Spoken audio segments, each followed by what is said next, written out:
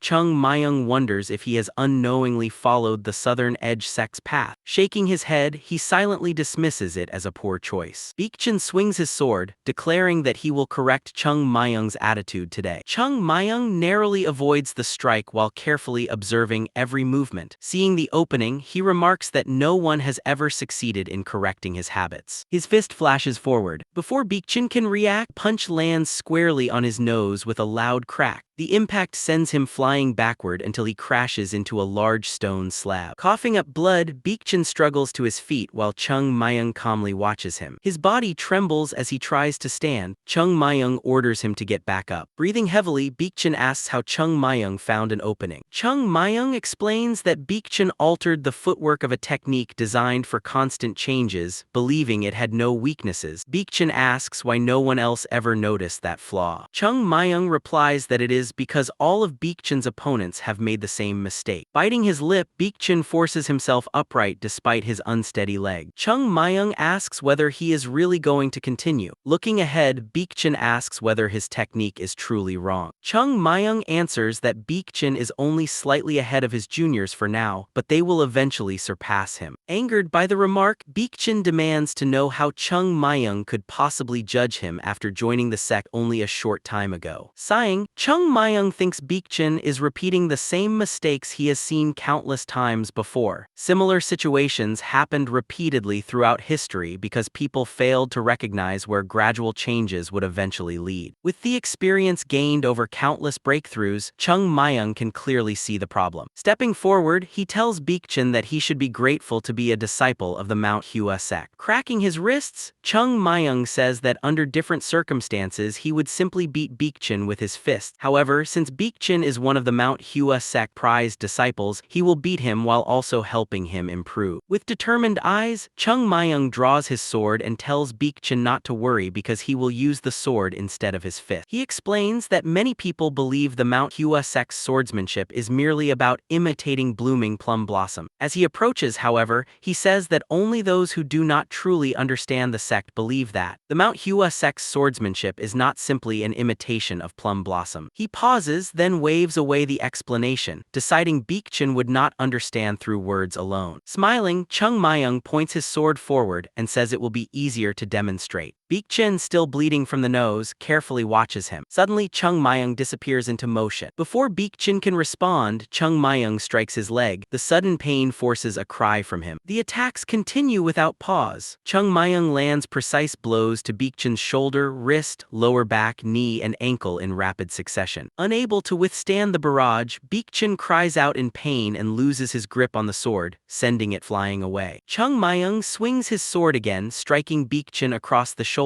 Unable to endure any longer, Begchin collapses to the ground. Without stopping, Chung Myung walks toward him with his sword in hand. Begchin looks up in horror as Chung Myung smiles. Laughing, Chung Myung announces that the next strike is aimed at Begchin's head before bringing the flat of his sword down hard. Begchin's vision blurs. Chung Myung raises the sword again and delivers several more blows to his head. By the final strike, Begchin is completely exhausted and the bandage around his head comes loose and falls to the ground. Lying there without strength, Begchin wonders why Chung Myung announced 5 strikes but actually hit him 6 times. After some time, Begchin slowly regains his senses. His face is covered in blood and his vision is still blurred. Chung Myung crouches beside him with a smile and asks whether his senior has finally woken up. Startled, Begchin instinctively backs away until he bumps his head against the rock behind him. Chung Myung asks why he is so surprised. Gently touching the back of his head, Begchin realizes he has completely lost. The outcome is so one-sided that there is no point questioning who won. After catching his breath, he says there is one thing he wants to ask. Looking at Chung Myung, Begchin asks how he became so strong. Surprised by the question, Chung Myung realizes that even after such a crushing defeat, Begchin accepts reality far more quickly than expected. Squatting in front of him, Chung Myung says the issue is not that he is especially strong. He pokes Begchin in the shoulder and says Begchin is simply too weak. Begchin immediately objects, but Chung Myung calmly repeats that he is weak. Clutching his chest, Begchin insists he is one of the leading disciples of the Beak generation and that he will someday become the sect leader and restore the Mount Hua Sect. Chung Myung asks whether simply believing that proves he is not weak. Pointing directly at him, Chung Myung says Begchin is like a frog living at the bottom of a well. He explains that Begchin has become comfortable inside a narrow world where no one around him can challenge him. Still holding his chest, Begchin quietly asks whether Chung Myung truly sees him that way. Chung Myung then asks whether Begchin knows the Mount Hua Sect is declining. After a pause, Begchin admits that he does. He says he has devoted himself to reviving the sect by any means possible. Listening carefully, Chung Myung asks what effort he is talking about. From his perspective, Begchin has done very little. He recalls how Begchin and the other second-generation disciples spent their time in closed-door training, returned, relaxed along the way, and only shortly before the Huadong meeting decided to begin training the younger disciple. Chung Myung asks whether that is really what Baekjin considers hard work. He explains that true effort means sacrificing the time spent pursuing one's own desires. Simply using the remaining time efficiently is not the same thing. Looking directly into Baekjin's eyes, Chung Myung says he never truly pushed himself. Instead, he became satisfied with being the strongest person in the small world of the Mount Hua Sect, where no one above him remained to challenge or criticize him. Still crouching, Chung Myung asks whether the Southern Edge sect is the only real rival Baekjin has ever faced. He points out that across the martial world there are many second-generation disciples stronger than Baekjin. He then asks whether getting slightly ahead inside one sect is enough to consider himself truly strong. Tilting his head, Chung Myung calmly concludes that the difference is not because he himself is extraordinary, it is because Baekjin has become weak. Baekjin glares at him and asks whether he truly believes there are many disciples from other sects who are stronger than he is. Without hesitation, Chung Myung replies that there certainly are, leaving Baekjin speechless. Looking Baekjin in the eye, Chung Myung says he did not win because he is exceptionally strong. He explains that Baekjin would struggle even against the Southern Edge sect now, let alone disciples from places like Shaolin, Wudang, or the Namgung family. Compared to them, defeating Baekjin would not be especially difficult.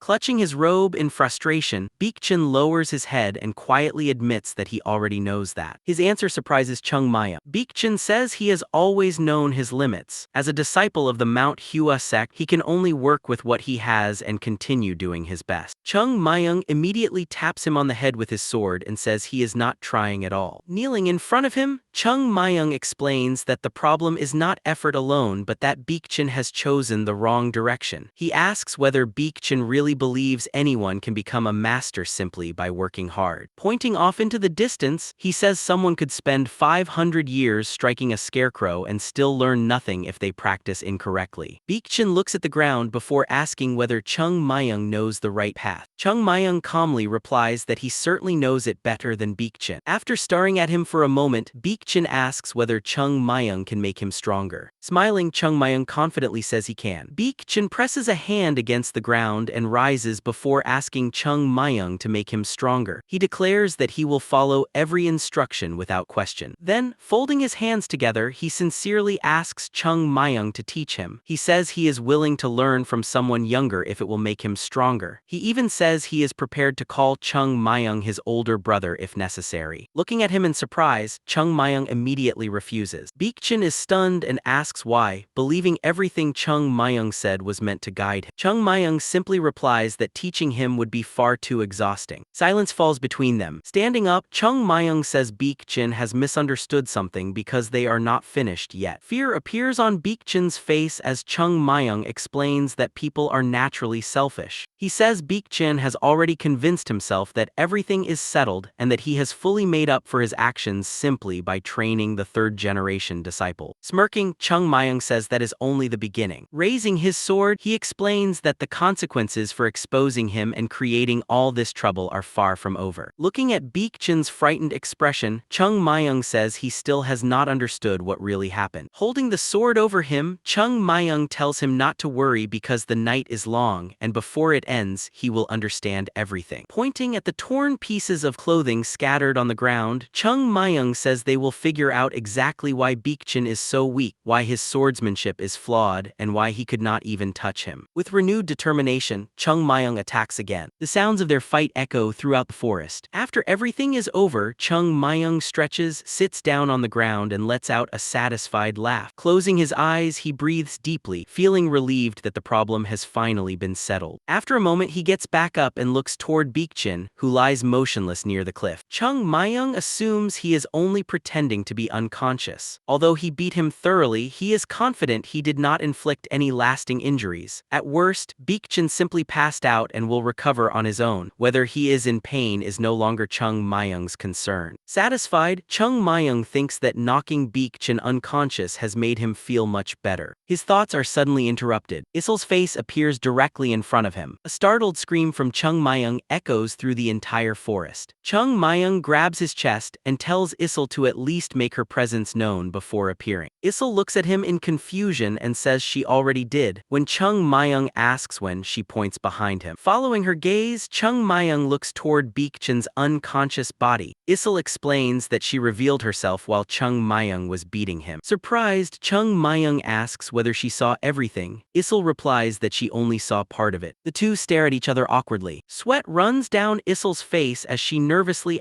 asks whether he is going to silence the witness. Chung Myung immediately dismisses the idea, saying that would be going too far. Still looking at her suspiciously, he studies the back of her head. Confused, Issel asks why he keeps looking at it. Scratching his chin, Chung Myung casually remarks that if someone is hit hard enough on the back of the head, they can lose their memory. Issel immediately looks away and hurriedly says she has already forgotten everything. Narrowing his eyes, Chung Myung asks if she is telling the truth. Still avoiding his gaze, Issel repeats that she remembers nothing. Watching her reaction, Chung Myung concludes that pretending to be foolish is a surprisingly effective survival instinct. The two sit facing each other in silence until Issel once again asks him to teach her swordsmanship. Chung Myung sighs, realizing the subject has returned. Since she even witnessed him happily beating Baekchan, he knows he cannot simply ignore her anymore. Looking directly into her eyes, he asks why she wants to learn that sword style. Issel quietly replies that she cannot reveal the reason, only that she absolutely must master it. Chung Myung assumes she is only fascinated by the beauty of the Plum Blossom Sword. He asks again and Issel simply nods. Still unconvinced, Chung Myung explains that she does not need to ask him because the style originally belongs to the Mount Hua Sect. She should simply wait until the sect recovers and inherits it naturally. Issel points out that the technique no longer exists within the Mount Hua Sect. After thinking for a moment, Chung Myung admits she is right but says the style will eventually return once the sect is ready. He stands up and raises two fingers. A blue glow gathers around them as he traces a line through the air. His movements gradually accelerate, leaving countless glowing trails behind. Issel watches without blinking. The flowing lines remind her of the moon sword technique she spent years practicing, yet she immediately realizes Chung Myung's movements are fundamentally different. The difference is not merely in technique but in the very principles behind it. Completely absorbed, she watches every motion before asking whether this is the moon sword. Chung Myung confirms that it is. With one final motion, the glowing lines disappear. He asks whether she understands. Issel honestly shakes her head and admits she understands nothing except that he is demonstrating the direction she should pursue. Chung Myung explains that reaching that level requires mastering the fundamentals first. Until she reaches the proper foundation, she will never be able to understand the technique. Smiling, he says she has grasped the important point. For now, she should focus on refining the basic. Issel nods, saying she understands. Chung Myung smiles and tells her that, in return, he will never teach her if she tells anyone what happened that night. Issel immediately agrees. Calling her clever, Chung Myung pats her on the head. Frowning, Issel reminds him that she is the senior while he is the junior. Ignoring the correction, Chung Myung pats her head once more and repeats that she is smart. Chung Myung starts walking away as Issel stands still, frowning. After taking a few steps, he stops and adds one last instruction. Pointing toward Baekchan's unconscious body, he tells Issel to carry him back to his room because leaving him there will only cause rumors. With that, Chung Myung leaves, leaving Issel alone. She does not answer. Instead, she quietly thinks about Plum Blossom Sword. Closing her eyes, she remembers her father promising that he would one day restore that sword style. In her memory, he says he will return to the Mount Hua Sect, take responsibility for his mistakes, and invites her to go with him because there is no place more beautiful than the Mount Hua Sect. Issel opens her eyes and leaves the memory behind. Standing up, she quietly decides that she must learn the Plum Blossom Sword no matter what. Meanwhile, Chung Myung returns to his residence. As soon as the door opens, Gul and Jang turn around in surprise. Relieved to see him back, they ask where he has been. Chung Myung instead asks why they are still awake and jokes that they must already be getting used to the new training. Gul explains that they stayed awake because of the commotion. Chung Myung asks what happened. Jang tells him that the second-generation disciples came to the White Plum Pavilion looking for the missing Baekchan. Rolling his eyes, Chung Myung figures they probably suspected someone from the White Plum Pavilion had kidnapped him. Thinking about it, he admits it is a clever assumption and jokes that if he had realized that sooner, things would have been much easier. Annoyed, he remarks that everyone is now under suspicion. Jang smiles in relief and says that at least Chung Myung is not involved. Chung Myung immediately corrects him, saying that he is. His companions stare at him in disbelief. Seeing their expressions, Chung Myung wonders why they look so miserable instead of happy. Jang cautiously asks whether Chung Myung was with Baekjin. Looking away, Chung Myung asks what Jang is imagining. Nervously, Jang says he is sure Chung Myung would never do something so reckless because he knows how to think things through. He hesitantly asks whether Chung Myung really hit Baekjin like he threatened to before. Scratching his chin, Chung Myung casually asks whether there is much difference between punching someone and beating them. Gul comments that punching someone in the face usually earns extra points. Waving them off, Chung Myung tells them to stop treating him like a child. Relieved, Jang says he knew Chung Myung would never actually attack an elder, no matter how unpredictable he is. With an innocent expression, Chung Myung calmly replies that he did not merely hit Baekjin, he beat him thoroughly. Jang begins replying that Baekjin already looked miserable enough before suddenly realizing what Chung Myung actually said. His face immediately turns pale. Moments later, his horrified shouting echoes through the building as he grabs Chung Myung by the collar and demands to know whether there is any limit to his recklessness. He reminds him that attacking an elder is an extremely serious offense. Chung Myung casually kicks Jang away, straightens his clothes, and says he already handled everything to avoid any consequences, so Jang should calm down. Nearly in tears, Jang cannot believe Chung Myung went through with it despite knowing the risks. While Gul tries to calm Jang down, Jang covers his face and says that no matter how outrageous Chung Myung usually is, there are still lines that should never be crossed. He believes Chung Myung ignored those boundaries from the very beginning. Chung Myung remains silent until Jang asks what Baekjin said afterward and whether he was even able to speak. When Chung Myung reveals that Baekjin asked him to make him stronger, both Jang and Gul are stunned. Gul scratches his head and admits that, strangely enough, it makes some sense. Jang still cannot understand it. He points out that Baekjin is their senior while they are the juniors. After a brief silence, Jang asks whether Chung Myung accepted. Chung Myung replies that he refused. When they ask why, he casually explains that he still was not satisfied, so he beat Baekjin a little more until he felt better. Leaving the two speechless, Chung Myung walks past them and tells them to stop filling their heads with useless thoughts and go to sleep. By morning, he says they will understand everything themselves. Jang watches him walk away, still unable to believe that Chung Myung really defeated Baekjin. Looking at Gul, Jang asks if this is some kind of joke. Gul raises a finger and realizes something important about Chung Myung. He says Chung Myung never lies or makes empty claims. Hearing that, Jang turns pale, realizing that if Chung Myung truly said he defeated Baekjin, then it must have happened. As the realization sinks in, Jang wonders what the Mount Hua Sect is becoming. The next morning, Jang and Gul step into the courtyard. Looking at the empty gate, Jang places a hand on his chest and wonders why the second-generation disciples have not appeared yet. He expected them to arrive early and continue tormenting the younger disciples. Remembering Chung Myung confidently saying he had already taken care of everything, Jang wonders if it was actually true. Although he cannot imagine how beating an elder could possibly resolve anything, the unusual silence makes him question it. Gul remarks that everything seems strangely quiet. He then asks whether Chung Myung really defeated Baekjin. Without opening his eyes, Jang replies that Chung Myung would never lie. Otherwise, things would not be so peaceful. Surprised, Gul realizes that Chung Myung is actually stronger than Baekjin. He then wonders how Chung Myung would compare to the Southern Edge sect. If he could defeat Baekjin so thoroughly, perhaps he could defeat them as well. Jang asks what difference that would make. Gul says it would change everything. Standing in front of the White Plum Hall, Jang explains that producing a single martial arts master is certainly worth celebrating, but one person alone cannot revive the Mount Hua Sect. Even if Chung Myung brings glory to the sect, everything would return to the way it was if he suddenly disappeared. Looking toward the gate, Jang says that if they truly want to restore the Mount Hua Sect, they cannot rely only on Chung Myung. They all have to become stronger. Looking at Gul, Jang says the sect will truly be revived only when no one dares look down on any disciple of the Mount Hua Sect. After thinking it over, Ghoul agrees. Jang continues that because of that, he is also looking forward to the upcoming match against the Southern Edge Sect. He believes this time will be different. When Ghoul asks why, Jang pictures Chung Myung. He believes Chung Myung could become the hero who changes the Mount Hua Sect, although he also jokes that he could just as easily become a dictator who takes over their small sect. Their conversation is suddenly interrupted by Chung Myung shouting for someone to leave him alone. Chung Myung runs across the courtyard while Issel chases after him, repeatedly asking him to teach her. She leaps through the air to attack him, but Chung Myung yells that she should ask one of the mentors instead. Issel replies that the technique she wants to learn is meant for women, so the mentors cannot teach it properly. Still running, Chung Myung protests that he does not look like a woman. Issel ignores his complaint and continues asking him to teach her. Watching the scene, Ghoul asks whether Issel has always been this talkative. Looking toward the sky, Jang suggests they begin their morning training, and Ghoul agrees. From a nearby cliff, Bekang and Baekchan quietly watch Issel chasing after Chung Myung while he desperately tries to escape. Bekang turns to Baekchan and asks whether he really intends to leave everything as it is. He points out that Chung Myung does not appear to feel any remorse and suggests punishing him. Baekchan looks at Bekang and asks whether he truly thinks Chung Myung should be punished. Before Bekang can respond, Baekchan tells him to forget about it. Confused, Bekang watches him in silence. Holding his side, Baekchan thinks he can never admit that he lost. The more he reflects on the fight, the more unbelievable it seems. He cannot understand how Chung Myung defeated him so completely without leaving any obvious external injuries. Staring at Chung Myung from afar, Baekchan remains conflicted as Bekang asks why he stopped the others from disciplining the third-generation disciples, unable to understand his intention. Baekchan closes his eyes and realizes there is no longer any need to discipline the third-generation disciple. Remembering Chung Myung's smiling face, he frowns and admits to himself that the real reason is simple: he does not want to be beaten again. Looking at Bekang, he says there is very little time left before the conference, and only now does he realize how short-sighted he has been. Baekchan explains that there will still be opportunities to deal with the third-generation disciples later. However, the annual meeting between the Mount Hua Sect and the Southern Edge Sect is far more important. The sect's reputation matters just as much as its internal affairs. Hearing this, Bekang agrees that it makes sense. Baekchan adds that their true enemies are not their own disciples but the Southern Edge Sect. He reminds Bekang why they spent so long training in seclusion. Bekang admits he is right and says he briefly lost sight of their real objective. Baekchan thinks that he is actually the one who lost his composure. He is relieved Bekang accepted his explanation because he would not know how to explain that he started the conflict only to back down afterward. Thanking Bekang for understanding, Baekchan orders the second-generation disciples to postpone all issues involving the younger generation. Their full attention should now be devoted to preparing for the upcoming meeting. He instructs everyone to polish their martial arts one final time and prepare thoroughly. Bekang nods and leaves to carry out the order. Watching him go, Baekchan sighs. He believes that once the competition is over, everyone will forget the minor conflicts with the third-generation disciples. Looking toward Chung Myung, who is still running away from Issel, Baekchan thinks everyone will soon witness an incredible sight. He believes the Southern Edge Sect will be even more shocked than they are. Although Chung Myung disrupted some of his plans, Baekchan decides to focus on what truly matters. For the past 2 years, his goal has been to prove himself before both the Mount Hua Sect and the Southern Edge Sect. Remembering the opponents who will participate this year, he realizes he has no time to waste. Clenching his fists, Baekchan leaves, determined to prove his worth. Flower petals drift over a teacup as news arrives that the Southern Edge Sect will be arriving that day. Tea is poured into a second cup as Unum is asked whether all the preparations have been completed. He calmly replies that everything is ready and there were no problems preparing to receive the guests. The sect leader looks around and reflects that, unlike previous years when the sect struggled with food shortages and the training grounds were in poor condition, this time they are able to properly welcome their visitors. Holding his teacup, he remarks that the more he thinks about it, the more amazed he is by how much Chung Myung has done for the Mount Hua Sect. Unum agrees, saying Chung Myung's contributions are not limited to improving their food and living conditions but have also restored the sect's honor. After taking a sip of tea, the sect leader asks how it tastes. Unum smiles and says the flavor is much richer this time. Properly dried plum blossom leaves create a deeper taste and make the tea tea feel much lighter. The sect leader sets his cup down and remarks that people only discovered this method after many decades. Looking at the tea leaves, he says they remind him of the Mount Hua sect itself. He explains that for years he struggled simply to keep the sect alive. Although he always spoke of restoring the Mount Hua sect to its former glory, in reality he was only trying to preserve what little remained.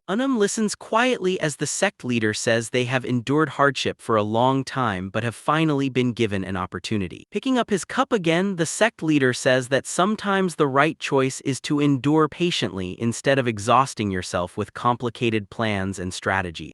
Glances across the table, realizing the Mount Hua sect is not the only thing that has begun to improve. The sect leader sits quietly with his head lowered. He reflects that sometimes it seems as though he has become satisfied with the Mount Hua sect's current state. However, people should continue striving to improve until the end of their lives, and he believes he must do the same. After taking a sip of tea, watches him with a faint smile, thinking that the sect leader truly deserves to lead the Mount Hua sect. The sect leader looks at who says that restoring the Mount Hua sect to its former glory requires a leader like him. The sect leader replies that, fortunately, everything is moving in the right direction. As the disciples continue training outside, the sect leader says the sect's recent progress is not his achievement alone, but the result of the disciples' effort. Frowns and asks what he means by saying it is not his merit. Setting his teacup down, the sect leader explains that he knows his own shortcomings well. If the Mount Hua sect had never fallen into decline, he would never have become its sect leader. If his senior brothers had remained, he would still be quietly studying Taoist scriptures.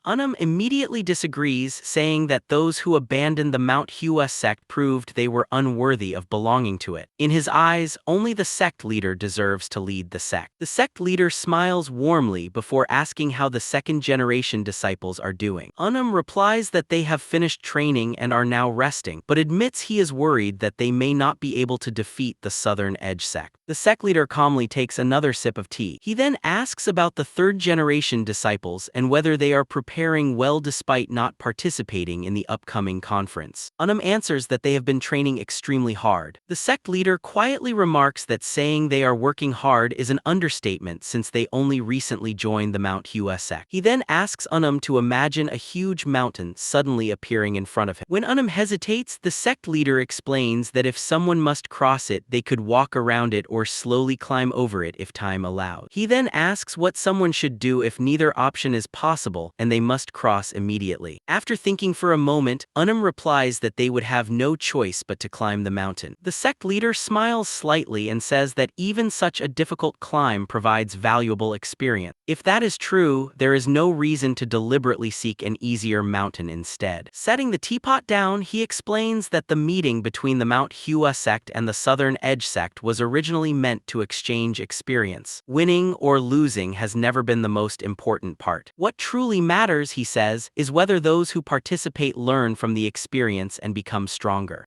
Agrees. Smiling, the sect leader says their guests have traveled a long way, so they should receive them with the greatest hospitality possible. Replies that, thanks to Mr. Hang and the support of the Yunhe Trade Guild, all the preparations have been completed without any problems. As the sect leader raises his teacup again, admits he is still worried that the Southern Edge sect may become arrogant during the conference. The sect leader tells him not to dwell on such concerns because he believes everything will work out well. After bowing respectfully, asks for permission to leave so he can personally inspect the preparations one final time before the guests arrive. The corridor grows quiet as leaves, leaving the sect leader alone. Steam rises from the untouched teacup before him. Looking at the floating tea leaves, the sect leader reflects that victory and defeat are not truly what matter. Lowering his head, he admits to himself that, as a Taoist, he has just told a blatant lie. In reality, victory matters greatly. His gaze shifts to a nearby book. Compared to the past, the Mount Hua sect now possesses records of the 7 Plum Blossom Sword technique. Even so, after taking another sip of tea, he realizes that alone is not enough to restore the Mount Hua sect to its former glory. Setting the cup down, he looks at his reflection in the tea and thinks that if only they also possessed the true Plum Blossom Sword technique. Letting out a heavy sigh, he silently prays to the sect's ancestors before straightening his back. he realizes the Mount Hua Sect still needs help. Elsewhere, beneath the bright sunlight, people walk through the streets below the towering mountain. Looking up at the peak, a young disciple remarks that the Mount Hua Sect truly was once one of the 10 great sects. Sohan looks around the small, aging village and comments that it hardly seems worthy of such a great sect. His companion smiles and replies that the village only exists because the Mount Hua Sect was once so powerful. Adjusting the strap of his bag, Jimin explains that the sect's influence was so great that it transformed the village into a place where even passing travelers chose to settle permanently. Sohan says he understands, but points out that the Mount Hua Sect has already lost its former strength. He questions the value of continuing this annual meeting, arguing that competing against an obviously weaker sect serves little purpose and that they would benefit more from training on their own. Jimin frowns and reminds him that their elders must have a reason for maintaining the tradition, so he should be more careful with his words. Sohan agrees, but suddenly notices someone behind them. Sunbi quietly walks past as another disciple remarks that the conference still has one purpose. It gives them a chance to avenge the humiliation they suffered before. Sunbeak continues walking without reacting. Watching him, Sohan thinks Sunbeak has become unusually quiet since that incident. He comments that it is almost boring now and says they will finally have an opportunity to repay the humiliation they suffered. As Sunbeak watches his companions walk ahead, his gaze drifts toward the mountain. His hand trembles as he remembers how carefree he felt the last time he came here. The image of Chung Myung fills his mind. He realizes he has been unable to stop thinking about him ever since. Looking toward the mountain again, he feels as though they are walking straight into a tiger's den. As the group continues climbing the mountain, someone wonders why anyone would build a Taoist temple in such difficult terrain. Their camp is set up on a cliff ledge. Another disciple comments that this is exactly why the Mount Hua Sect declined. Someone else replies that perhaps the sect deliberately abandoned the image of an ordinary Taoist temple in order to live in greater harmony with nature. Leaning against the cliff, Jimin says that it actually makes sense. Since Taoists devote themselves to studying scripture and self-cultivation, choosing a place that outsiders cannot easily reach is perfectly reasonable. Sohan sighs and points out that half the people in the Mount Hua sect are lay disciples anyway. His companion jokes that if Sohan truly understood Taoism, he would have become a Taoist himself. One disciple drops to the ground and complains that after making such a difficult climb, they will probably end up eating nothing but herbs and staying in another half-ruined pavilion. He says he does not even dream of good food anymore and only hopes for a decent place to sleep. Turning to Jimin, another disciple asks whether it is finally time to stop attending this pointless gathering. In his opinion, they only make the exhausting journey every year for the sake of one declining sect. Jimin smiles and admits everyone feels that way, but reminds them to control themselves because they all know how much their mentors respect the Mount Hua sect. The young man grimaces and says he cannot understand that respect at all. Looking at him, Jimin asks why he finds it so difficult to understand their mentor's attachment to a sect that has already fallen into decline. Several disciples turn around as one of them remarks that there is no reason to worry unless the Mount Hua sect is secretly hiding some unknown power. Another disciple laughs and says that if the Mount Hua sect truly possessed such strength, it would have regained its former glory long ago. Its century-long decline proves that its time has already passed. Still smiling, he asks what future remains for a sect that never recovered its former greatness. Another disciple agrees, saying the Mount Hua sect will probably reach its end within another 100 years. As they rest on a rocky ledge, the disciples continue discussing how a sect that has shown no progress has little to offer in terms of exchanging martial arts experience. Some say they can hardly believe the Mount Hua sect was once one of the 10 great sects. Others worry that continuing this exchange will only damage the Southern Edge sect's reputation. One disciple cautions them not to underestimate the Mount Hua sect too much. Leaning silently against a rock, Sunbeak warns that a single careless mistake could bring them unprecedented humiliation. The group falls silent before Sohan lets out a mocking laugh. Looking at Sunbeak, Sohan sarcastically asks whether things will really turn out that way. He confidently says there is nothing to worry about because, unlike Sunbeak, the rest of them will never give the Mount Hua sect a reason to be proud. Sunbeak frowns and replies that, on the contrary, they intend to erase even the little pride he left behind. Sohan continues smiling and asks what difference that would make since they are only facing the Mount Hua Sect. Sunbeak sighs and tells them to do as they wish, but warns that they will bear the consequences of their own carelessness. Just then, heavy footsteps approach. Sama walks toward them, passing Jimin and Sohan before stopping a short distance ahead and telling everyone to take a break. Looking at the group, Sama asks whether they have already forgotten what happened at the Yunha Trade Guild. Jimin bows respectfully and replies that they remember. Sama reminds them that the Southern Edge Sect suffered humiliation because of the Mount Hua Sect and asks whether they understand how much that incident angered the sect leader. Sunbeak lowers his head as Sama continues, saying they have already suffered enough humiliation by being forced to compete against a declining sect. For the Southern Edge Sect, even facing a second-rate sect is disgraceful. Narrowing his eyes, Sama explains that the sect leader intends to end the relationship between the Southern Edge Sect and the Mount Hua Sect through this Jonghua meeting. His expression hardens as he warns that if anyone is careless for even a moment and allows the Mount Hua Sect to embarrass them again, he will never forgive them. A bead of sweat runs down one disciple's face. Standing with his hands behind his back, Sama says that a general entering battle never regrets the consequences, and even a lion uses its full strength when hunting a rabbit. Stepping forward, he declares that this Jonghua meeting is not merely about defeating the Mount Hua Sect. This time, they will completely crush its spirit. He orders every disciple to remember his words. The disciples answer together that they understand. After everyone has rested, Sama orders the group to continue climbing, saying the Mount Hua Sect must already be waiting eagerly for their arrival. The Southern Edge Sect disciples continue making their way through the mountains without stop. Eventually, they arrive at the gates of the Mount Hua Sect. Sama comes to a stop as the disciples gather before the entrance. Looking at the gate, Sohan wipes the sweat from his face and remarks that it looks much cleaner than during their last visit. Jimin narrows his eyes, remembering that the Yunha Trade Guild only recently began supporting the Mount Hua Sect, making the improvements even more surprising. Jimin looks up at the roof and realizes that, in such a short time, the Mount Hua Sect has not only solved its financial problems but has even repaired its entrance gate. His attention shifts to the missing signboard, and he cannot understand how such rapid changes are possible. Someone remarks that once the sect obtained financial support, it naturally repaired the gate first since it is the first thing visitors see. Sama walks past the disciples and tells them not to be concerned. He says that although the gate may have changed, the essence of the Mount Hua Sect remains the same. In his opinion, focusing on appearances does not suit them. Just then the gate opens. Huashan-Sekte steps forward to welcome the delegation from the Southern Edge Sect. Greeting them politely, he thanks them for making the long journey. Huashan-Sekte folds his hands in greeting and introduces himself, reminding Sama that they have met before. Sama returns the greeting and says he is pleased to see him again. He then asks why the sect leader did not personally come out to receive them. Huashan-Sekte explains that he has been inside until now. Sama frowns, believing it is inappropriate that guests who traveled so far were not personally welcomed. He thinks the Mount Hua Sect must have planned this in advance. After a brief pause, however, he dismisses the matter and tells everyone to proceed. Huashan-Sekte steps aside and says a welcoming banquet has been prepared for the Southern Edge Sect. Sama lets out a faint laugh, remarking that it seems the Jonghua meeting has become nothing more than an excuse for eating and celebrating. Huashan-Sekte simply smiles. As they walk into the sect, Sama says that before anything else he wants to meet the sect leader. While crossing the courtyard, he carefully observes the surrounding. Seeing the repaired gate and new uniforms, he assumes the sect spent all of its new funds on what visitors would notice first. Expecting the interior to remain neglected, he suddenly pauses. Looking down, he realizes the training grounds are no longer bare dirt but have been properly renovated. Turning around, he is surprised to see that the inner pavilions have also been restored. The buildings are noticeably cleaner and brighter than before. The Southern Edge Sect disciples quietly look around, realizing the improvements extend far beyond the entrance. Huashan-Sekte smiles and asks whether something is troubling Sama. Sama narrows his eyes and comments that the Mount Hua Sect seems to have changed considerably. He asks who could possibly be providing such generous financial support. His tone becomes increasingly arrogant as he suggests that no respectable family family would support the Mount Hua Sect through dishonest means. Huasang's expression hardens, and he tells Sama to be careful with his words. As the conversation grows tense, a loud voice suddenly interrupts them. Chung Myung appears nearby, clicking his tongue in annoyance and telling someone in front of him to move out of the way. Sama looks at him in surprise, while Huasang turns around in confusion. Chung Myung continues staring ahead with an irritated expression. The second-generation disciples chase after him as he runs straight toward the Southern Edge Sect delegation, stopping directly in front of them. Sama's face darkens as he asks Chung Myung to repeat what he just said. At that moment, Ghoul catches up, complaining that they have already run far enough and that he is exhausted. Without looking back, Chung Myung kicks Ghoul in the leg and tells him to stop whining and keep running properly. Ghoul falls to the ground. Turning back toward the guests, Chung Myung calmly explains that his earlier remark was directed at Ghoul, not at them. The young man awkwardly says he must have misunderstood Chung Myung's words and remarks that the situation has become rather embarrassing. Sama grits his teeth, convinced the excuse is nothing more than an attempt to deceive him. Just then, one of his disciples steps forward and respectfully asks Sama to calm down, pointing out that arguing with a child would accomplish nothing. His attention then shifts to Chung Myung, and he asks who he is. Pointing to himself, Chung Myung asks whether he would even understand the answer. The disciple smiles and says he has already heard about him before asking him to introduce himself properly. Chung Myung casually replies that it is not difficult and introduces himself. Hearing his name, the disciple immediately realizes that this is the Mount Hua Sect disciple who humiliated the Southern Edge Sect at the Yunha Trade Guild. Looking at Chung Myung more carefully, he is surprised that the boy is much younger than expected. He cannot believe that a single disciple managed to cost the Southern Edge Sect its business with one of the 10 most influential trade guilds in Shanxi. Someone nearby calls Chung Myung's name. The disciple comments that Chung Myung clearly has not been taught proper manners. Ignoring him, Chung Myung casually cleans his ear with a finger before asking him to repeat himself because he was too far away to hear clearly. He tells him to come closer if he wants to speak. The disciple stares at him in disbelief. Chung Myung asks again whether his ears are blocked and repeats that he should come closer before talking. The disciple lowers his head, unable to understand where Chung Myung gets such confidence. Remembering the report that Chung Myung defeated Sama with a single strike, he realizes the rumors may actually be true. Even so, he still cannot understand how a third-generation disciple dares to behave this way before him. He asks whether Chung Myung belongs to the third generation. Instead of answering directly, Chung Myung says his response depends on the reason for asking. Smiling, the disciple explains that if Chung Myung is a third-generation disciple, then he is Chung Myung's senior. According to proper etiquette, the junior should approach the senior rather than ordering the senior to come closer. He adds that anyone familiar with basic manners should already know that. After listening quietly, Chung Myung nods and agrees that he is absolutely right. He then asks whether the same standard also applies to the elder standing beside him. Repeating the elder's earlier words toward the sect leader of the Mount Hua Sect, Chung Myung points out that those words sounded far less polite. The disciple's eyes widen. Smiling, Chung Myung asks whether he is wrong. The disciple clenches his teeth, realizing Chung Myung has cornered him into exposing his own elder's inconsistency. Unable to find an answer, he tightens his fist while silently admitting that Chung Myung deliberately guided the conversation so that he would expose the contradiction himself. Before the situation escalates further, Sama raises a hand and orders his disciple to step back. The disciple immediately obeys. Looking at Chung Myung, Sama remarks that the boy certainly has a sharp tongue. Since his words came from concern for the sect leader, Sama says he will overlook the disrespect this one. Chung Myung calmly listens. Sama then explains that there is a fundamental difference between his own behavior and Chung Myung's. He asks whether Chung Myung understands why. Without waiting for an answer, Sama says the difference is strength. Standing with his hands behind his back, he explains that whether a person's words are considered rude depends on the strength they possess. If no one has the power to challenge them, others simply overlook their behavior. He concludes that the right to criticize others comes from strength. Looking directly at Chung Myung, Sama says Chung Myung lacks that strength, so his words remain nothing more than rudeness. By contrast, someone with sufficient strength can speak the same way without it being considered rude. Chung Myung listens silently as Sama finishes his explanation. Exhaling, Sama says Chung Myung should learn to speak properly before lecturing others about manners. He warns that youthful mistakes are easily forgiven, but one day that arrogance will become the rope around his neck. Chung Myung silently watches him. Sama turns away and orders his disciples to leave. His deputy bows in acknowledgement and the group walks away from the training ground. As they leave, Songbik glances back at Chung Myung. After stopping briefly, he bows his head. Chung Myung smiles and Songbik returns the smile before following the others. Watching them go, Chung Myung is annoyed that those thieves dared to come to Mount Hua Sect and even insult the sect leader. He had intended to settle things peacefully, but now doubts everything will go according to plan. Ghoul asks how Chung Myung could provoke the elder of the Southern Edge sect like that, and whether he understands what he has done. Chung Myung kicks him in the leg before pointing toward the Southern Edge sect disciples. He asks whether they could really stay silent after seeing them insult the sect leader. The disciples admit they also found it difficult to hold back. Chung Myung tells everyone to listen carefully. Pointing at the Southern Edge sect disciples, he asks what will happen if they lose to them. Clenching his fist, he declares that anyone who loses will answer to him. They can lose to anyone else for all he cares, but losing to the Southern Edge sect is unacceptable. Anyone who disgraces Mount Hua sect should prepare themselves. One disciple nervously asks what they should do if they are not confident of winning. Chung Myung repeatedly asks whether they are not afraid of dying. He warns that if any of them lose even once, none of them will have an easy life. He loudly asks whether everyone understands. From above, Gimrian notices the scene and asks Songbik whether he is worried. Songbik keeps watching below and says he cannot believe someone who does not know his place can act so boldly. He adds that those who overestimate themselves are usually the weakest, because only people who have never seen the true heights behave so carelessly. Gimrian tells him there is nothing to regret because they will soon have the chance to teach Chung Myung a proper lesson. Smirking, he says he is eager to see whether Chung Myung can keep talking after being beaten, since such behavior is unworthy of an orthodox sect disciple. Songbik replies that Chung Myung was the first to provoke them. Gimrian agrees and says that is exactly how the stronger side should respond. After all, martial artists settle matters with their swords, not with words. No matter how much Chung Myung talks, it will not change the outcome. Smiling, Songbik decides the upcoming meeting will be very interesting. Elsewhere, Sama quietly observes the sect leader. He finds the sect leader unusually calm compared to before and assumes it is because the sect finally has money. Looking around, he concludes that even with their improved circumstances, Mount Hua sect will never surpass the Southern Edge sect. As he drinks his tea, irritation builds inside him. He suddenly slams the cup onto the table. The sect leader calmly asks whether he likes the tea. Holding the cup, Sama admits it has a rich aroma, then smirks and says he has never liked plum blossoms very much. The sect leader silently watches him. Looking ahead, Sama is asked why he dislikes plum blossoms. He explains that a forest normally carries many scents, including earth, trees, and morning dew. But wherever plum blossoms bloom, their fragrance overwhelms everything else. To him, the world is a place where everything should exist in harmony, which is why he prefers the subtle aroma of green tea over plum blossoms that overpower everything around them. The sect leader listens in confusion before realizing Sama is comparing plum blossoms to Mount Hua sect, implying the sect pursued its own interests instead of living in harmony with the Southern Edge sect. Sama dismisses the discussion about tea and gets to the real reason for his visit. He states that the joint conference between the Southern Edge sect and Mount Hua sect should end after this year. The sect leader calmly asks why. Sama replies that continued sparring with Mount Hua sect no longer benefits the Southern Edge sect. The gap between the two sects has become too great, making the exchange meaningless. The sect leader reminds him that the conference was never meant only for sparring, but also to maintain friendly ties between the two sects. Sama scoffs, asking whether they were ever truly friends. He says the two sects have always been rivals and no one in Mount Hua Sect has ever wished them well. Using a broken porcelain vessel as an example, he says that once something is broken, no matter how much effort is spent repairing it, it can never return to its original state. The sect leader realizes Sama has no intention of continuing the Mount Hua Sect Southern Edge Sect conference. Instead, the Southern Edge Sect has simply been using it to publicly humiliate Mount Hua Sect, making the announcement deeply insulting. Unum questions whether such a decision is too sudden, but Sama replies it should have happened long ago. He then asks whether Unum truly believes the current Mount Hua Sect is worthy of standing as an equal to the Southern Edge Sect. Smiling, Sama says the Southern Edge Sect has already done more than enough for Mount Hua Sect. Unable to stay silent, Unum stands and demands to know what they have actually done, accusing Sama of exaggerating. Sama calmly places his hand on the table and asks where the exaggeration is. He claims they set aside past grievances, continued supporting Mount Hua Sect, never complained about holding the conference there every year, and even brought valuable gifts each time to help them. He asks whether that still counts as doing too little. Unum clenches his fists, realizing the truth behind those gestures. The conference was always held at Mount Hua Sect so the Southern Edge Sect could witness its decline firsthand, and the so-called gifts were nothing more than charity meant to ensure the impoverished Mount Hua Sect could never refuse their humiliation. Unum suddenly stands and looks toward the sect leader, believing he must feel the same frustration. Realizing they cannot properly respond to Sama's insults only makes him angrier. Sama calmly lifts his teacup and tells the sect leader he will put it simply. After this year's conference between the Southern Edge Sect and Mount Hua Sect, the Southern Edge Sect will no longer continue the exchange. He stands and advises the sect leader to think carefully if he truly cares about his disciples' future before turning to leave. As Sama reaches the door, the sect leader calls out and asks whether the Southern Edge Sect intends to cut ties with Mount Hua Sect completely. Without turning around, Sama replies that such a decision is beyond his authority before opening the door and leaving. Silence fills the room. The finance elder slams his fist onto the table in anger, asking how they could behave with such arrogance. Unum says the Southern Edge Sect has always acted disrespectfully during these conferences, but they have never gone this far. He cannot believe an ordinary elder would dare speak to the sect leader that way and suggests informing the Southern Edge Sect leader directly. The sect leader calmly tells everyone to let it go. He explains that some words serve no purpose and there is no point arguing. Looking down, he says he can endure any insult directed at himself, but he is deeply worried about the disciple. Hyenjang agrees, pointing out that Sama's words make it clear this conference will be dangerous. The sect leader says he does not care if he is humiliated, but he cannot bear the thought of the children suffering because of it. Unum knows the situation is dangerous, yet they cannot simply cancel the conference. If Mount Hua Sect withdraws before the matches even begin, the disciples will carry that shame for the rest of their lives. He then adds that the Southern Edge Sect's goal is likely much greater than a simple victory. Through the sparring matches, they want to prove that Mount Hua Sect no longer deserves to be respected among the sects, delivering the final blow to its already damaged reputation. The sect leader quietly admits that this is likely true, but there is little they can do. Unum raises his hand and says they do not need an elaborate plan, they simply need to win the matches. Remembering the third-generation disciples, especially Chung Myung, he says they should trust the students who have worked so hard. Smiling, he believes they may yet bring Mount Hua Sect good news. Meanwhile, the disciples train on the grounds as Chung Myung shouts for them to run faster, threatening to catch anyone who slows down. Later, the Southern Edge Sect disciples gather in the dining hall for a lavish meal. Seeing the table full of food, several students admit they never expected to enjoy such luxury at Mount Hua Sect. Gimrian, however, remains dissatisfied. His companions notice his expression, and one remarks that Mount Hua Sect has become unusually arrogant lately before asking whether, in the end, martial skill is not what truly matters. Looking at the meal, one student remarks that no matter how luxurious the food is, a martial sect without strong masters is nothing but an empty shell. Another agrees. Gimrian suddenly snaps his chopsticks and lowers his head, saying that all he wants is a complete victory. Slamming his hand onto the table, he declares that he wants to crush Mount Hua Sect in every possible way. He cannot accept that a ruined sect now dares to stand as their equal. He turns to the other disciples and shouts that Mount Hua Sect will never be their equal. Asking whether they have all lost their resolve, he reminds them that their generation is supposed to raise the Southern Edge Sect to even greater heights fights, yet they are acting as though they are on vacation. Clenching his fist, Gimrian orders everyone to pull themselves together. He reminds them of their true purpose and warns that anyone who disgraces the sect's honor will regret it before the elders even have the chance to punish them. The disciples immediately answer in unison. Just then, someone applauds. Everyone turns to see Sama approaching. He remarks that the speech he intended to give has already been delivered. Gimrian bows respectfully and the other disciples follow suit. Gimrian apologizes, saying he would never have spoken so boldly had he known Sama was present. Smiling, Sama praises the speech as an example for the entire sect. He tells Gimrian to maintain that determination, adding that merely defeating Mount Hua Sect is not enough. They must make everyone fear the name of the Southern Edge Sect. Sama then reminds them that martial arts competitions are supposed to avoid serious injury. However, he warns that Mount Hua Sect's fighting spirit is stronger than expected, and even the Southern Edge Sect's patience has its limit. When Gimrian asks whether that means they may have to fight seriously, Sama replies that they cannot allow their own disciples to be injured. He orders everyone to ensure their own safety, even if it means breaking their opponent's arms and legs. Gimrian confidently promises everything will go according to plan. Sama then says he has one more task. Recalling Chung Myung's disrespectful behavior, he says that insolent boy must be dealt with. A disciple who is not even 20 dared argue with him, and he refuses to let someone like that continue growing within Mount Hua Sect. Turning around, Sama calls another disciple forward. The disciple quickly approaches, bows, and stands respectfully before him. Gimrian introduces him as Sun Wu, explaining that despite his calm personality, he is the strongest disciple of the third generation and the perfect trump card to teach Chung Myung a lesson. Sama orders Sun Wu to carry out that task during tomorrow's Mount Hua Sect Southern Edge Sect conference. Sun Wu bows and accepts the assignment without hesitation. Satisfied, Sama says he will leave the matter to him. Believing this competition will mark the beginning of the Southern Edge Sect's golden age, he declares that Mount Hua Sect will soon fade into history. That night, the moon hangs behind the clouds. A door quietly opens inside Mount Hua Sect, while Ghoul remains alone on the training grounds. Ghoul lets out a sigh. Hearing someone approach, he turns around as Jang asks why he is still outside. Standing in the middle of the training grounds, Ghoul says he simply cannot sleep. Jang asks about Chung Myung, and Ghoul replies that he is fast asleep in his room. Remembering the scene, he says Chung Myung is sprawled out like a baby and snoring even louder than usual, making him seem completely insane. Jang still cannot believe Chung Myung can sleep so peacefully when the Mount Hua Sect Southern Edge Sect conference is tomorrow. He quickly corrects himself, realizing it is already after midnight and the conference is today. At that moment, Chung Myung approaches and says he does not have nerves of steel, they are simply cowards. He asks why they are still awake. Ghoul admits he is too anxious to sleep. Expecting another strange lecture, he explains that they know they will be in trouble if they lose. With his hands behind his back, Chung Myung asks whether only people who are poorly prepared feel anxious. Jang replies that it is not because he doubts his performance tomorrow. Chung Myung asks whether going back 10 days would really have allowed him to prepare any better. Jang imagines enduring another 10 days of Chung Myung's brutal training and shudders at the thought. Chung Myung explains that someone who has already done everything they possibly can should not be consumed by anxiety. The only reason they are nervous is because they still do not believe in themselves. He tells them that if they are weak, they should simply admit it. What truly matters is whether they gave everything they had. Looking at Jang, he asks whether he honestly did his best. After a moment of silence, Jang answers without hesitation that he did. Closing his eyes, Chung Myung says that is enough. As he walks away, he reminds them that all of their efforts have been recognized, regardless of what anyone else says. He tells them to stop wasting time worrying and get some sleep because resting well before an important day is also an essential skill. Jang asks where he is going. Chung Myung casually replies that he is going to train. Jang reminds him the conference is today, but Chung Myung says it does not matter because training is 100 times more important before leaving the sect grounds. Watching him go, Ghoul asks whether he is seriously going to train. Jang realizes they have been worrying for nothing. Chung Myung is acting exactly the same as always, making them feel foolish for stressing over the conference. He admits Chung Myung is right. If they truly believe they have worked as hard as they could, then they should stop worrying and get some sleep. Gul quietly smiles. As they watch Chung Myung disappear into the distance, Jang thinks he is an unbelievably strange person. Yet somehow, those few words completely cleared his mind. Looking toward the exit, he realizes that no matter how the conference ends, as long as Chung Myung is with them, the third generation will only continue to grow stronger. Gul asks whether Jang is coming. The scene shifts to the mountain behind Mount Hua Sect. Hidden inside a bush, Chung Myung peeks outside and looks around, convinced no one should be there today. Clenching his fist, he thinks that if Issel appears again, he will lose his patience. He then remembers she is his elder and reminds himself that hitting elders is wrong. Patting his chest, he wonders how his life has reached the point where he has to hide in the bushes just to avoid someone. Suddenly, he notices movement in the distance. At first, he assumes Issel has come after him again, but after taking a closer look, he realizes it is someone else. Narrowing his eyes, he spots two figures meeting deep in the forest in the middle of the night. Smirking, he immediately suspects they are up to something. Curious, Chung Myung dashes through the forest, leaping across tree trunks before landing silently on a branch above them. Looking down, he recognizes one of them as Baekchin. He wonders what Baekchin is doing there before noticing that the other person is a disciple of the Southern Edge Sect. The Southern Edge Sect disciple greets Baekchin warmly and calls him brother. Baekchin frowns but replies that he seems to be doing well. The disciple smiles and says he has no reason to worry, then asks whether Baekchin has one. Watching from above, Chung Myung puffs out his cheeks in surprise. The disciple suddenly glances around, but Chung Myung has already hidden behind the tree trunk. The visitor then asks Baekchin not to reject the name given to him by their parents. Baekchin firmly replies that his name is now Baekchin. His brother smiles and says it does not matter what others call him because, to him, Baekchin will always have the name he was born with. Hearing this, Chung Myung realizes the two are actually brothers. Learning both of their names, he becomes more interested in wondering what kind of father would give his children such names. Baekchin insists that his name has changed. His brother smiles and remarks that Baekchin seems to be doing well at Mount Hua Sect since he looks perfectly healthy. Baekchin asks what he means. The man calmly replies that he simply missed his younger brother. Then, with a mocking grin, he says he was curious how his useless little brother, who ran away from home to join Mount Hua Sect and defeat him, was surviving in such a rundown place. Baekchin asks whether it has already been 2 years. His brother answers that humiliating weak people never becomes boring. Baekchin silently thinks his brother is a despicable person. Although he always wears a gentle smile, he knows that beneath it lies a rotten and cruel nature. His brother has always looked down on those weaker than himself, and Baekchin remembers experiencing that cruelty firsthand. Still smiling, the Southern Edge Sect disciple says he has a proposal for him. Baekchin listens as his brother says that if he kneels and begs right now, he might still be accepted into the Southern Edge Sect. Clenching his fists, Baekchin tells him to stop talking nonsense. He declares that he is the senior disciple of Mount Hua Sect's second generation and has devoted himself to helping the sect surpass the Southern Edge Sect. He warns his brother never to make such suggestions again. His brother smirks, saying that even if Baekchin begged, he would only laugh because that is simply his nature. He remarks that family bonds are strange since, despite being apart for so long, Baekchin still understands him so well. He then says Baekchin made the wrong choice. If he truly wanted to surpass him, he should have joined the Southern Edge Sect. Only then would he have had even the slightest chance. Watching from the tree, Chung Myung listens as the man mocks Baekchin's decision to join Mount Hua Sect, laughing that anyone would find it ridiculous to believe an outdated sect could produce someone capable of defeating him. Baekchin calmly admits that he did join Mount Hua Sect to surpass his brother. He truly believes he can accomplish that by leading the very sect his brother despises. His brother dismisses the dream as childish and foolish. Still hidden above them, Chung Myung quietly listens as Baekchin says he has genuinely come to love Mount Hua Sect. He is proud to be the senior disciple of the second generation and wants nothing more than to grow stronger for the sect's sake. Only then does Chung Myung understand the full story. He realizes he never imagined Baekchin could be sincerely happy serving such a worn-down sect. His brother laughs and asks whether he has lost his mind. Baekchin replies that his brother should not underestimate Mount Hua Sect. He admits it may sound strange, but after coming here he realized happiness is not found in expensive clothes, fine food, or a luxurious life. Instead, he says this is the place that truly needed him. That is why he has dedicated himself to raising Mount Hua Sect above every other sect. Here, he has found his purpose, and the sect has repaid him with trust and kindness. His brother repeats the the word kindness in disbelief. He then says Baekchen's speech only proves he still understands nothing. According to him, Baekchen's foolish decision has already sealed his fate. He will spend the rest of his life as a third-rate martial artist, forced to watch his brother rise through the Southern Edge sect. Baekchen calmly answers that he does not care because this is the life he chose. His brother sneers, calling it the life of a fool, and saying it is amusing to watch someone waste their potential. Pointing at Baekchen, he declares that today's conference will prove just how meaningless the path he chose really is. Smiling coldly, he calls it the perfect combination, a fallen sect and a foolish younger brother. Unable to tolerate the insult any longer, Baekchen warns him never to insult Hua Sect again or he will force him to stop. His brother simply smiles. Martial energy begins gathering around his feet and spreads outward as he asks whether Baekchen truly believes he has the strength to silence him. Grinning, Gimrian tells Baekchen that his strength is far too insignificant to challenge him. He says today's conference will reveal just how worthless both Baekchen and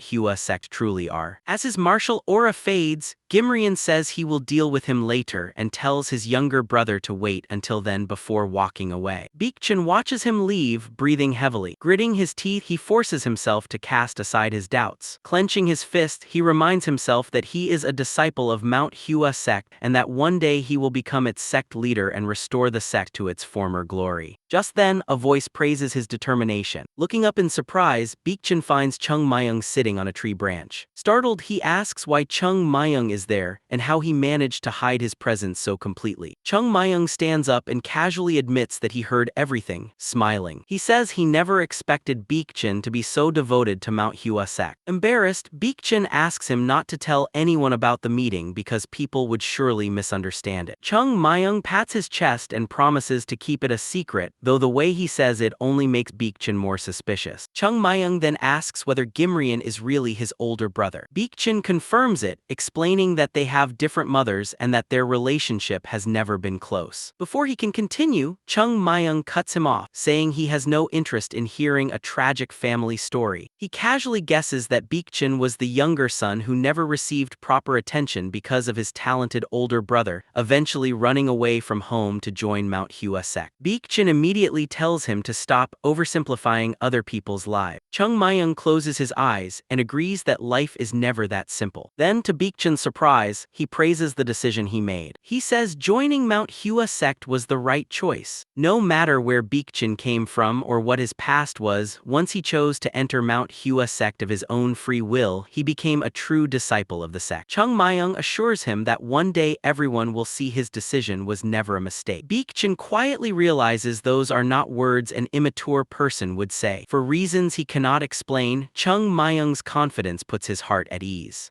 He asks when Chung Myung intends to prove those words. Raising a finger toward the moonlit sky, Chung Myung smiles and says that day is already today. It is finally time to teach those Southern Edge sect bastards a lesson. As the sun rises over the mountains, the Hua Sect disciples assemble on the training ground. The sect leader and the elders stand before them while everyone lines up in formation. Noticing the tension among the disciples, the sect leader tells them there is no need to be so nervous. Whether they win or lose, today's conference is another step in their growth. He reminds them that regardless of the outcome, they will always remain worthy disciples of Hua Sect. Standing in line, Chung Myung thinks the speech is far too gentle. It does little to raise everyone's fighting spirit or strengthen their determination to defend the sect's honor. Even so, he realizes the sect leader's words are enough to calm the hearts of those burdened by anxiety. The sect leader finishes with a gentle smile still on his face. The sect leader wishes everyone good luck and tells them he believes in every one of them. The disciples of the Southern Edge sect entered the training ground as the Hua Sect disciples walked out and lined up across the arena. Gimrin stood among the Southern Edge sect disciples while the elders and the sect leader took their seats. Just then, the sect leader heard the guards stopping a group of visitors, insisting outsiders were not allowed to enter. More people continued entering the sect, leaving Hyunjung and the others confused. An assistant explained that they had come to watch the Hua Southern Edge sect conf. The sect leader recognized many of them as influential figures from the Yunha Trade Guild and other major merchant groups across Shanny, making him wonder why they had come. Remember Remembering the warning that rumors would soon spread about Mount Hua losing its prestige, he realized this could be another scheme against them. Unum demanded to know why the outsiders had been allowed inside, but Hyeonjung insisted it was not his decision. Sama also stated that the Southern Edge sect had not invited them. When the sect leader asked what had happened, the assistant admitted he had tried to stop them but did not know who had brought them. At that moment, Mr. Huang stepped forward and revealed that he was responsible. He politely greeted the sect leader and explained that such an event would be far more interesting with spectators, so he had invited a few distinguished guests. Sama mockingly remarked that it was an excellent idea and suggested turning the final Mount Hua Southern Edge Sect conference into a festival for Shani. The sect leader remained silent until one of Mr. Huang's men delivered a letter from the young Taoist. As Huang recalled, Chung Myung had specifically asked him to invite famous and influential spectators. Although Huang had fulfilled the request, he still had no idea what Chung Myung intended. Soon, viewing platforms filled with important guests appeared around the arena. Chung Myung quietly noted that everything was finally ready. An assistant then stepped into the center of the arena and loudly announced the opening of this year's Mount Hua Southern Edge Sect Conference. As the first match was announced, two fighters entered the arena. The Mount Hua disciples cheered for their senior, urging him not to get hurt and to win. Carrying a wooden sword, Beek-chung stepped forward with a serious expression to face his own brother. Watching from the stands, Mr. Huang smiled in anticipation. The guests commented that the opening duel would determine the tone of the entire conference,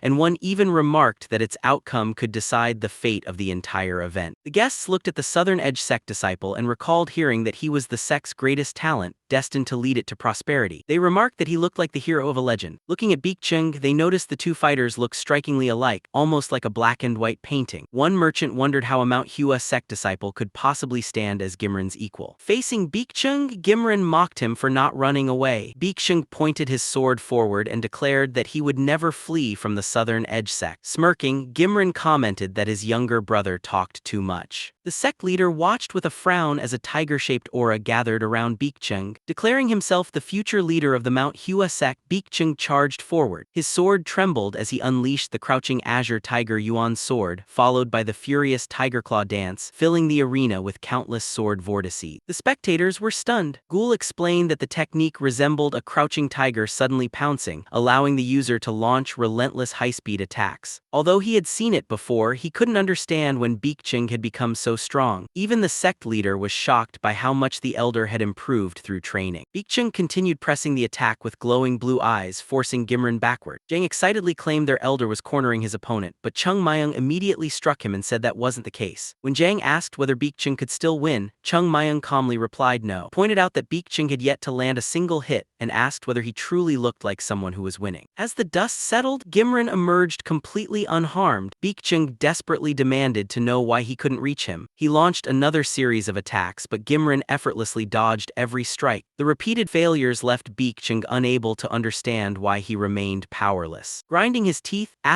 Beek-chung charged again, swinging with both hands, yet every slash missed as Gimrin evaded with ease. Staring at his opponent, Beek-chung felt as though he were facing an unclimbable cliff. Blue aura gathered around his hand as frustration overwhelmed him. Thinking all his training had been meaningless, he screamed in anger and unleashed another barrage of rapid sword strike. Even then, Gimrin calmly dodged every attack. Watching his opponent avoid every slash with ease, Beek-chung gritted his teeth and tightened his grip, grabbing the sword with both hands as the fight continued. A moment later, Beek-chung raised his sword and charged forward. The two second-generation disciples crossed paths before stopping back to back. Gimrin looked down as Beek-chung's clothes suddenly tore apart. Crying out in pain, Beek-chung dropped to one knee while Gimrin calmly walked away with a smile, saying his opponent had enjoyed himself long enough. Beek-chung looked back just as Gimrin turned and struck him with another powerful blow, sending him crashing to the ground. Placing his foot on Beek-chung's back, Gimrin called him a fool and declared that no matter how many techniques he learned, he would never touch even a single hair on a Southern Edge sect disciple. Raising his sword, Gimrin said he would make Beek-chung realize how foolish his words had been. Heavy blows echoed across the training ground as Beek-chung was battered and rolled across the arena before collapsing face down. Even then, he realized the gap between them had not narrowed at all. Refusing to surrender, Beek-chung grabbed his sword, struggled back to his feet and charged once more. The two exchanged attacks, but Gimren effortlessly circled around him, landing blow after blow while avoiding every strike. Baekjung couldn't understand why he couldn't even reach his opponent. Summoning all his strength, Baekjung screamed and launched another desperate attack. Gimren easily dodged it before counterattack. Blood sprayed through the air as Baekjung collapsed once again. Standing over him, Gimren said he admired his persistence but declared that Baekjung would never injure him in his entire life. Breathing heavily, Baekjung asked why. Gimren replied that he had already explained it was the difference between their sects. Before the furious Mount Hua disciples, he spread his arms and proclaimed that the gap between them was simply too great. He mocked the Mount Hua sect, claiming that even after 1,000 years its martial arts would never compare to those of the Southern Edge sect. He then urged Baekjung to abandon Mount Hua because the sect had no future and its former glory had become nothing more than a joke. Keeping one hand on the ground, Baekjung rejected the offer and declared that he was a disciple of the Mount Hua sect. Smiling, Gimren praised his resolve but said courage alone deserved no mercy. He struck Baekjung down once more, sending him unconscious to the ground. Baekjung and the other disciples rushed over, calling out to their senior. Baekjung cradled his unconscious brother's head as another disciple accused Gimren of going too far, reminding him that sparring matches were not meant to seriously injure opponents. Gimren replied that Baekjung should be grateful he had used a wooden sword because, with a real blade, he would already be dead. He mockingly apologized for underestimating such a weak opponent. Gritting his teeth, Baekjung ordered the disciples to carry Baekjung to the infirmary. As they carried him away, Baekjung looked back and asked to witness the power of the Southern Edge sword technique, and Gimren accepted without hesitation. Looking away, the second-generation disciple of the Southern Edge sect called Sohan. Standing before his elder, Sohan accepted the next match without hesitation. Baekjung watched with determination as the spectators discussed the previous duel. One elder remarked that Baekjung had been stronger than expected, but Gimren had exceeded every expectation and truly deserved the title of Shanny's most talented swordsman. Another guest wondered whether the Southern Edge sect now deserved to be called the strongest sect in Shanny because of a disciple like Gimren. An elder replied that although the Mount Hua sect had clearly improved, its progress could not compare to the Southern Edge sect's strength and investment. Mr. Huang sighed inwardly. While Baekjung was being carried away in such a miserable condition, the merchants cared only about which sect was worth investing in. Even as a merchant himself, he found their attitude disgusting. He then turned to Chung Myung. Since the young disciple had confidently asked him to gather influential spectators, Huang was certain he had a plan. But if things continued like this, Mount Hua's reputation would only sink further. Even so, Huang hoped Chung Myung would not disappoint him. Watching Baekjung escort the injured disciple away, Zhang asked Chung Myung whether their elder would be alright. Chung Myung calmly replied that he probably wouldn't be. Zhang grew upset, asking how Chung Myung could remain so indifferent when their elder had been beaten so badly. Chung Myung told him to calm down. When Zhang angrily argued that this wasn't how a junior should treat an elder, Chung Myung asked what he had honestly expected. He told Zhang not to pretend Baekjung